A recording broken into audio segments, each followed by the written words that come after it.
दोस्तों अस्सलाम वालेकुम। आपके रूबरू पेश हैं इस्लाम के वो सवालात जो हर इंसान हर मुसलमान को जानना चाहिए। हमारे तालिब इल्म और तालिब इल्मा जो बच्चियां हैं बच्चे हैं उनके जरिए आपके हवाले करते हैं। चलिए सवाल। नमाज जनाजा फर्ज है या सुन्नत?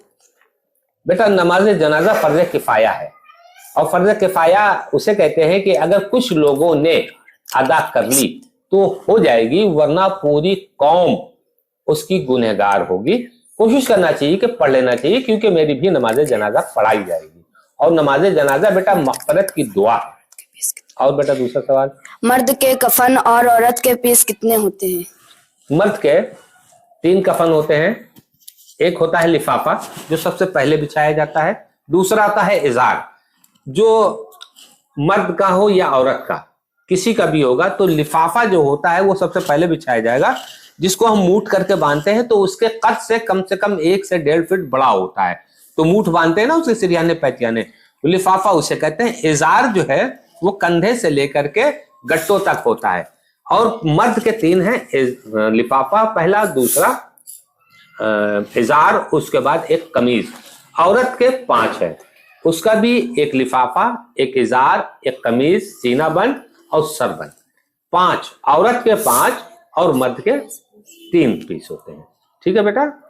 दूसरा, हजरत मुर्दे को दफन करते वक्त मिट्टी क्या पड़कर डालते हैं? मिट्टी, देखिए मैं आपके सामने कुरान पेश किया दे रहा हूं। अल्लाह रब्बुल करीम ने 16वें पारे में सूरह ताहा में फरमा रहा है कि मिनहा खलकनाकुम, हमने इसी जमीन से तुम्हें बनाया, वफीहा नुईदुकुम, वापस इसी में तुमको फेर ले जाएंगे। क्योंकि जब मट्टी डाली जाती है 3 उसमें तो पढ़ा जाता है मिनहा खलकनाकुम वफीहा नुईदुकुम।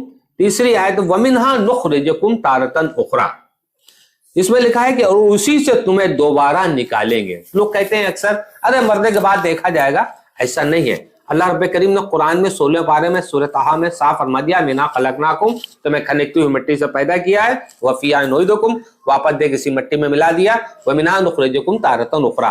ये 3 मुट्ठी, चाहे मर्द हो औरत हो बच्चा हो किसी का भी, ये मिट्टी हमको 3 बार पढ़ के डालनी होती है। तो उसकी दस्तक कुदरत में है कि मैदान हश्र में हमको इसी मिट्टी जुटा के सवाल जवाब करेगा।